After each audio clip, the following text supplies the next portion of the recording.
بسم اللہ الرحمن الرحیم۔ السلام علیکم۔ آپ دیکھ رہے ہیں DDP انالیٹیکا۔ پنجاب میں 20 سیٹوں پہ الیکشن مکمل ہوا اور بہت سارے نتائج ابھی موصول ہو چکے ہیں، اور ان نتائج کے ساتھ ہی ایک چیز واضح ہو گئی کہ اللہ تعالیٰ نے حق کو فتح دی۔ تحریک انصاف بہت بڑے مارجن سے جیتی، کم از کم 16 سیٹیں تو ان کو مل رہی ہیں، 17 بھی ہو سکتی ہیں۔ 20 میں سے اتنی زیادہ سیٹیں حاصل کرنا وہ ایک بہت بڑا کارنامہ ہے۔ میری طرف سے PTI کے تمام لیڈران، ورکرز اور تمام سپورٹرز و عوام جو کہ حق کا ساتھ دینے پہ تلے ہوئے تھے، وہ بالکل اس پہ مصر تھے کہ حق کا ساتھ دینا ہے، ان سب کو بہت بہت مبارک۔ یہ ایک تاریخی دن ہے ہمارے ملک کی سیاست کا، اور اس سے آگے بہت کچھ راستہ متعین ہوگا، بہت ساری چیزیں متعین ہوں گی جو اس ملک کے لیے بہت بہتری لا سکتی ہیں۔ اگر میں اس الیکشن کا تجزیہ کروں تو پہلی بات تو یہ کہ عمران خان کی اپنی ذاتی پاپولیرٹی تو نظر آتی ہے، لیکن اس کا بیانیہ، اس میں جو کچھ کہا جاتا رہا، اگر اس کو سامنے رکھا جائے تو عوام نے تسلیم کیا کہ عمران خان کی حکومت کو ایک سازش کے تحت نکالا گیا تھا۔ یہ چیز باوجود اس کے کہ عدالتوں نے بہت کچھ کہا جس کا جواز بنتا نہیں تھا، لیکن یہ سب کچھ کہا گیا، اس کے باوجود میں سمجھتا ہوں کہ عمران خان کی زبان پہ پاکستانی پورا یقین رکھتے تھے۔ عدالتوں پہ ان کا اعتماد اور یقین وہ نہیں جو اپنے لیڈر کی زبان پہ ہے، لہذا انہوں نے تسلیم کیا کہ ایک بیرونی سازش تھی جس کے تحت اس حکومت کو گرایا گیا۔ جو نئی حکومت آئی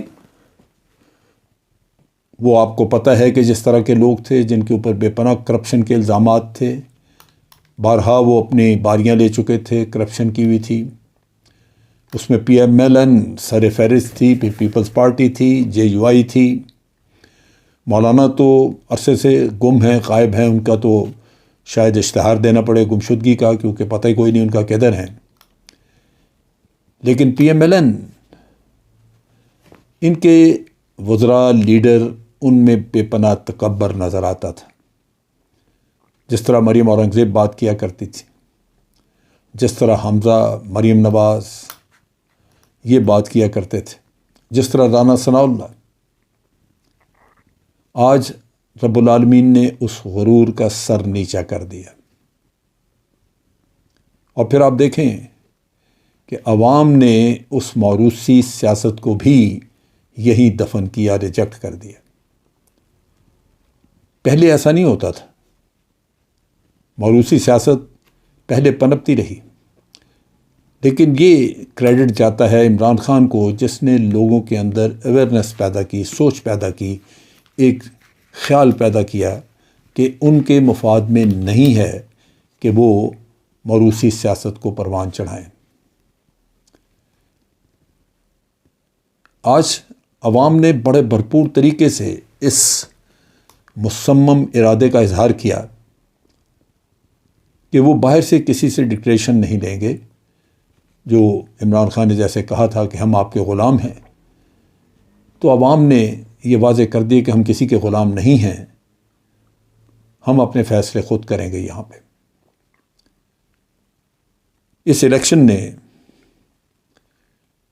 یہ ایک نئی سوچ، نئی راہ عوام کو دکھا دی، نئی سوچ ان میں یہ پیدا کر دی، اور یہ ہماری خودداری کے لیے، ہمارے ملک کی آزاد پالیسی کے لیے یہ انتہائی اہم چیز ہے۔ یہاں خرید و فروخت بھی ہوئی، ووٹوں کی یہاں پہ ہیرا پھیری کرنے کی بھی کوشش کی گئی. ایک آدمی پکڑا گیا جس نے نون لیگ کے لیے 600 ووٹ اکٹھے ڈال دیے. یہ سب ہوا. اس کے باوجود عوام کی بہت بڑی ایک تعداد ایسی تھی جو حق کے ساتھ کھڑی تھی. اب یہاں پہ کرنا کیا ہے؟ پہلی بات تو یہ ہے کہ عمران خان اپنے جلسوں میں بار بار لا الہ الا اللہ کا تذکرہ کرتے رہے. بالکل ہم سب کے دلوں میں ہے. لا الہ الا اللہ ہی ہماری رہنمائی ہے، وہی ہمارا ایمان ہے. اور پھر دوسرا حصہ اس کا محمد رسول اللہ. اب ذمہ داری ہے عمران خان کی کہ جس طرح وہ جلسوں میں اقرار کرتا رہا اسی طرح اللہ تعالیٰ کے احکامات پہ عمل کرے، اسی طرح رب العالمین کی تابع داری کرے اور بلا خوف و خطر کسی اور کے آگے مت جھکے. اور سنت رسول نبی اکرم صلی اللہ علیہ وآلہ وسلم کے جو احکامات ہیں، ان کی جو تعلیمات ہیں ہمارے لیے، ان پہ عمل کرے. انشاءاللہ اس میں عمران خان کی بھی اور پاکستان کی فلاح ہوگی.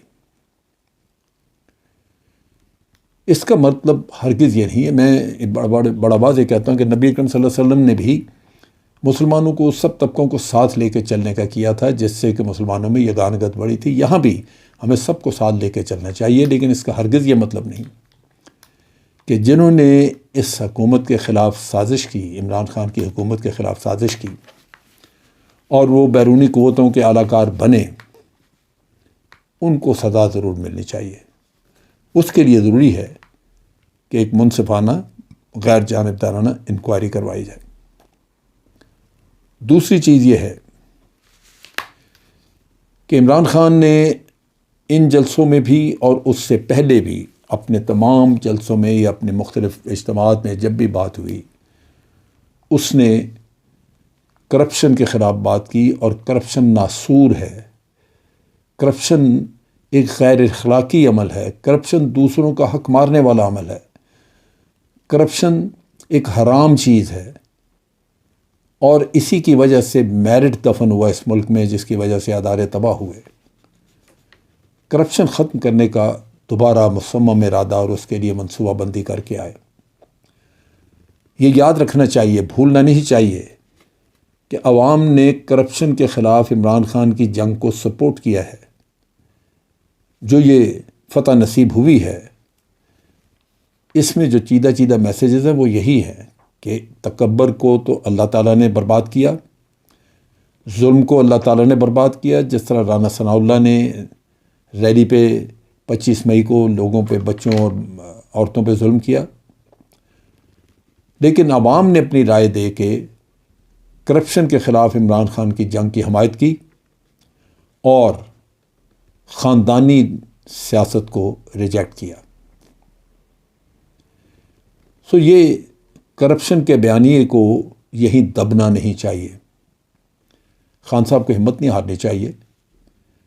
کرپشن ناسور ہے اس ملک کا، اس کے لیے پوری طرح منصوبہ بندی کر کے میدان میں آنا چاہیے اور میگا کرپٹ لوگوں کو نہ صرف سزائیں دی جائیں بلکہ ان سے جتنا جیسے بھی ہو سکے کوشش کی جائے پیسہ واپس لانے کی. اس کے ساتھ ساتھ یہ بھی بڑا ضروری ہے کہ عوام کی فلاح و بہبود کی طرف توجہ دی جائے. ان پچھلے 3-4 ماہ میں تمام وہ منصوبے جو پی ٹی آئی کی گورنمنٹ نے شروع کیے تھے، جیسے ہیلتھ کارڈ ہے، ساس پروگرام تھا، یہ وہ پس پش ڈال دیے گئے تھے. ان کو ہمیں آگے بڑھانا ہے. پھر ہم نے واپس اپنے معاملات کی طرف توجہ دینی ہے. ہم بہت زیادہ ہیلتھ، ایجوکیشن، ان چیزوں پہ ہمیں خرچ کرنا چاہیے، لیکن کر نہیں سکیں گے. اس کی بنیادی وجہ یہ ہے کہ ہماری اکانومی بہت برے حال میں ہے، صرف اور صرف قرضوں کی وجہ سے، بیرونی قرضوں کی وجہ سے. خان صاحب کو چاہیے کہ اکانومسٹ بہت سارے اکٹھے پرومیننٹ اکانومسٹ اس ملک کے لے کے ان کو ٹاسک دے کہ وہ بیٹھ کے ایک ٹیم کی شکل میں بیٹھ جائیں اور ایک اسٹریٹجی ورک آؤٹ کر کے دیں کہ اس ملک کے قرضے اتارنے کے لیے ہمیں کیا کرنا چاہیے، قرضے اتارنے کے لیے کیا اسٹریٹجی ہونی چاہیے، کیا طریقہ کار ہونا چاہیے، ہماری پلان کیا ہونی چاہیے۔ اور ہر دفعہ آگے قرضہ لینے سے پہلے ہمیں ضرور یہ سوچنا اور فیصلہ کرنا چاہیے کہ جو ہم قرضہ لے رہے ہیں اس کو اتاریں گے کیسے، ورنہ ہم اس قرضے کی دلدل میں بالکل غرق ہو کے رہ جائیں گے۔ اس کے ساتھ ساتھ ہمیں ملک کے دوسرے مسائل کی طرف بھی توجہ دینی ہے۔ خان صاحب ہمیشہ کہتے رہے کہ غربت کو دور کرنے کا پروگرام، وہ چائنا کی مثال دیتے رہے، اس پہ توجہ دینے کی ضرورت ہے تاکہ کم از کم پسا ہوا طبقہ اس قابل ہو جائے کہ وہ اپنے گھر میں 2 وقت روٹی امن سے کھا سکے۔ فارن پالیسی کے معاملے میں آزاد فارن پالیسی بالکل ہونی چاہیے، لیکن جیسے عمران خان اپنے جلسوں میں کہتے رہے کہ ہم سب ملکوں کے ساتھ اچھے دوستانہ تعلقات رکھنا چاہتے ہیں۔ یہاں پہ بائی لیٹرلزم جو ہے وہ ہمیں اپلائی کرنا ہے جہاں 2 طرفہ تعلقات ہوتے ہیں۔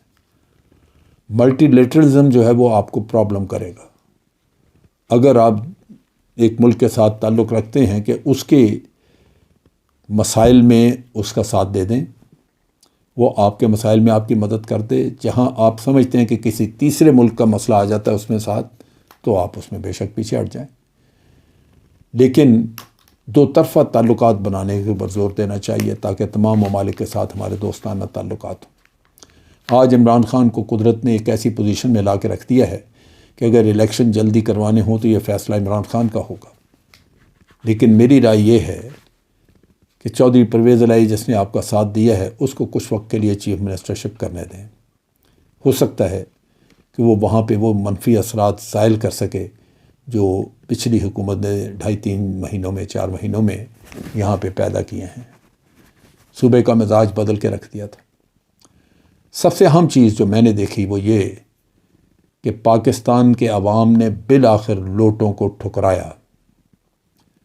آج لوٹے جتنے ذلیل ہوئے نظر آ رہے تھے، جتنے گندے اور جتنے تہمت زدہ نظر آ رہے تھے، پہلے کبھی نظر نہیں آئے۔ چنانچہ اس پورے مرحلے کا یہ بہت بڑا فائدہ ہوا ہماری سیاست کو کہ آئندہ لوٹائزم یہاں پہ دب جائے گا۔ لوگ اپنا ضمیر بیچنے سے پہلے سوچیں گے کہ ان کو یہ کرنا چاہیے یا نہیں کرنا چاہیے۔ تو اس لحاظ سے میں سمجھتا ہوں ہر چیز میں رب العالمین کی حکمت اور بہتری ہوتی ہے۔ عمران خان کی حکومت کو اگر نہ اس طرح سازش سے نکالا ہوتا تو آج عمران خان اور اس کے ساتھی دوسرے لوگ یا اس کے جو مخالفین ہیں ان کو کیسے پتہ چلتا کہ عوام کے دلوں میں اس آدمی کی کیا عزت ہے۔ یہ تو رب العالمین نے ایک سارا قصہ، جیسے حضرت یوسف کی کہانی سامنے آتی ہے، وہ یہ بھی ایک قصہ ہے کہ ایک حکومت کو اجاڑ کے اور پھر یہ رستہ۔ وہ دن مجھے بھولتا نہیں جب Imran Khan prime minister house سے صرف ایک ڈائری اٹھا کے نکلا تھا، یہ کہتا ہوا کہ کوئی اور بھی ہے، اور پھر اکیلا وہاں سے اپنی ڈائری لے کے اپنے گھر روانہ ہو گیا تھا۔ وہ قسم پرسی کا وقت، وہ ایسا وقت جہاں پہ جس وقت پہ صرف اور صرف بڑے مخلص لوگ ساتھ کھڑے تھے، باقی دنیا پیچھے ہٹتی نظر آ رہی تھی۔ وہ قدرت نے سب کو دکھایا کہ عزت دینے والا اللہ ہے، عزت دینے والی ذات اللہ کی ہے، انسان اس معاملے میں کچھ نہیں کر سکتا۔ ہمیں اللہ کا شکر ادا کرنا چاہیے کہ رب العالمین نے اس سارے ڈرامے کا انجام ہمیں اچھا دکھا دیا۔ آج کے لیے اتنا ہی۔ افواج پاکستان زندہ باد، پاکستان پائندہ باد۔